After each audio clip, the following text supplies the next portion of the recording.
Este é um trabalho voluntário, sem fins lucrativos, que oferece livros gravados em MP3 para aqueles que não têm condições de ler livros impressos. Para ouvir este e outros livros gratuitamente na íntegra, acesse nosso canal e leia as instruções na aba Sobre. Este livro foi gravado para uso exclusivo da pessoa com deficiência visual, não podendo ser comercializado de acordo com a Lei nº 9.610, de 19 de fevereiro de 1998.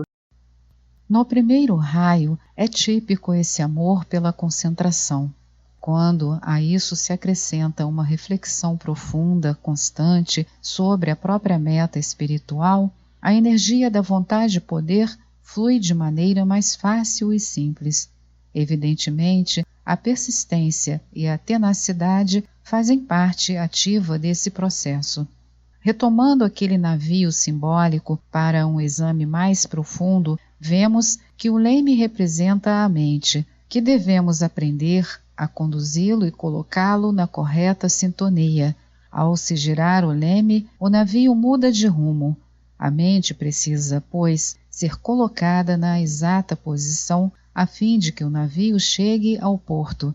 Ela é um instrumento de que nos valemos para concentrar-nos naquilo que estamos fazendo.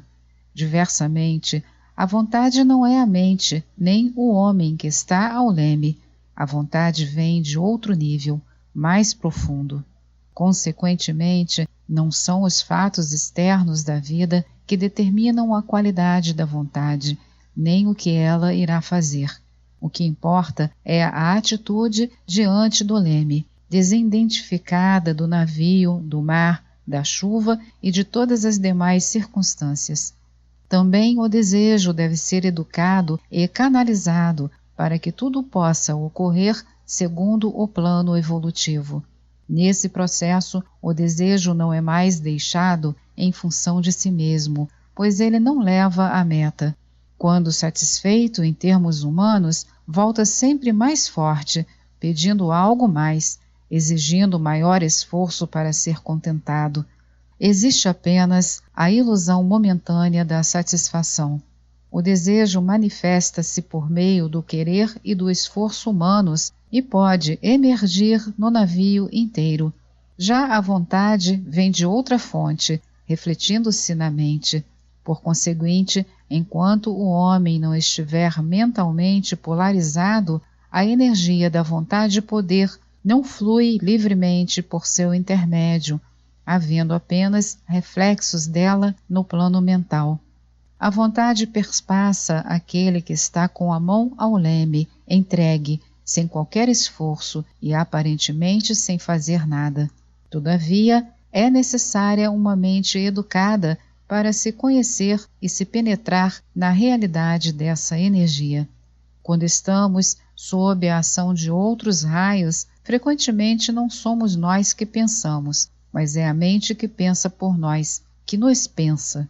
Ela fica pensando como se o leme começasse a se mexer sozinho e continuássemos com a mão nele, muitas vezes sem percebermos o que está ocorrendo. Somos assim usados pela mente. Ela vai aonde quer, faz o que quer e produz pensamentos que seguimos a esmo. Essa situação teria de ser controlada e mudada, principalmente dentro desse impulso da energia do primeiro raio.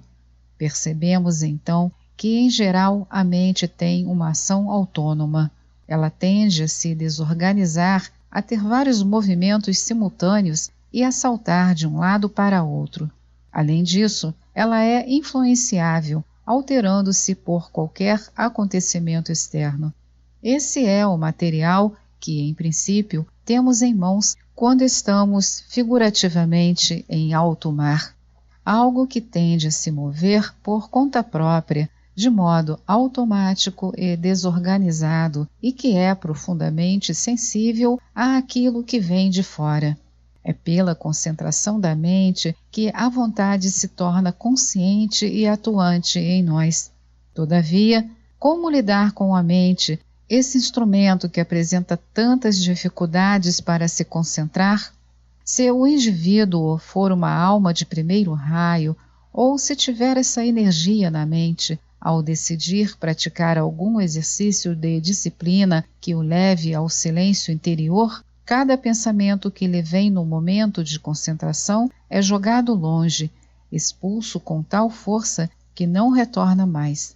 Quem é de primeiro raio pode usar esse processo com facilidade. Independentemente da qualidade de energia que expressam, as mentes são sempre inquietas. É preciso, então, que se varie o método a ser utilizado para acalmá-las, de acordo com a própria natureza do raio envolvido. Na Índia, costuma-se comparar as mentes a macaquinhos. Um instrutor dizia que a mente é um macaquinho às vezes bêbado, às vezes picado por um mosquito e às vezes inquieto.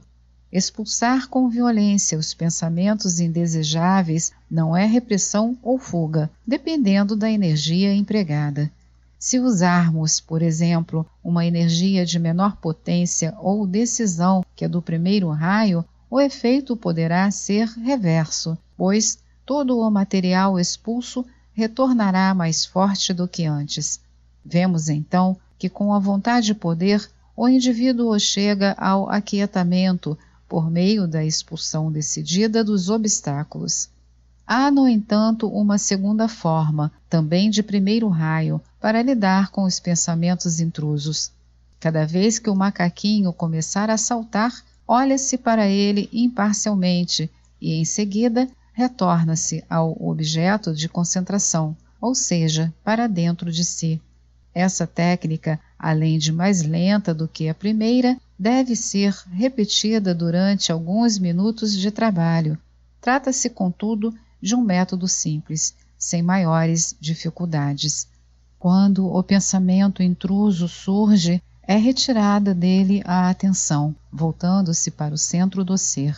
Vindo outro, repete-se a técnica, pacientemente e sem violência. A terceira forma, um pouco mais exigente, consiste em esperar que a mente exprima-se, que o macaquinho diga o que tem a dizer. Fica-se então indiferente a tudo o que está ocorrendo, simplesmente olhando para dentro. Quando se treina essa disciplina e se adere à energia da vontade e poder, o macaquinho pula, salta, protesta e apresenta os seus argumentos, que, em geral, são persuasivos. Participa-se, então, desse jogo sem se irritar com ele, aquietando-se e observando os movimentos da própria mente. Qualquer reação seria como bater com o navio em um escolho durante a viagem. Se não percebemos o que está ocorrendo com a mente, não podemos controlá-la. Somente quando nos dispomos a parar, fazer esse trabalho e observar os movimentos da mente, podemos então ver e conhecer diretamente o que está se passando nela. Antes disso, nada sabemos. Ao contrário, somos pensados por ela. Se aplicamos esse processo, aprendemos a pensar, a refletir e a lidar com a mente. A vontade pode, então, emergir. Já que estamos tratando do preparo para os contatos internos, nos vem aqui a seguinte questão: como se relaciona a intuição com a energia da vontade? Ora, o que chamamos de intuição não tem origem na mente, mas nela penetra, vindo de outro nível da consciência, mais elevado ou mais profundo. Na realidade, a mensagem intuitiva introduz-se na mente pelo espaço existente entre um pensamento e outro. Ela não atravessa um pensamento. Enquanto os pensamentos estão ocorrendo, não há possibilidade de ela se manifestar. À primeira vista, parece que não há nenhuma pausa entre os pensamentos que passam. Na verdade, porém, é que entre um e outro há um intervalo quase imperceptível por onde penetra a intuição. Como os pensamentos continuam a se processar, a mente não se conscientiza de que a intuição está tão perto, tentando fluir. Todos somos, pois, intuitivos. Apenas não temos consciência disso pelo fato de a mente não estar disciplinada e a vontade não ter ainda sido aplicada sobre os mecanismos da personalidade. Quando esse intervalo entre os pensamentos é maior, a intuição chega a entrar e a se fazer sentir mais nitidamente. Durante o processo intuitivo, ficamos sem nada fazer, quietos, vazios, como o homem ao leme. A intuição, então, vem pronta, completa, sem elaborações prévias e sem acarretar dúvida alguma. A primeira coisa a ser feita é trabalhar com a mente para melhor conhecer o que é o macaquinho. Este é o caminho para deixarmos de ser pensados e passarmos finalmente a pensar e a alcançar o silêncio e a paz interiores. Se persistirmos neste trabalho, as mudanças vão se tornando cada vez mais nítidas como consequência da atuação da energia da vontade. Geralmente, esse processo inicia-se pela força do desejo, que vem sempre acompanhada de sentimentos de incapacidade, confusão e fraqueza. Todavia, quando a vontade começa a revelar-se, surge a possibilidade de se dominar a mente. E, por outro lado, amplia-se a clareza de que não se deve adiar aquilo que precisa ser feito. Esta é mais uma edição do canal Livros Falados Voz Humana. Que o bem, o bom e o belo se multipliquem em benefício das criaturas.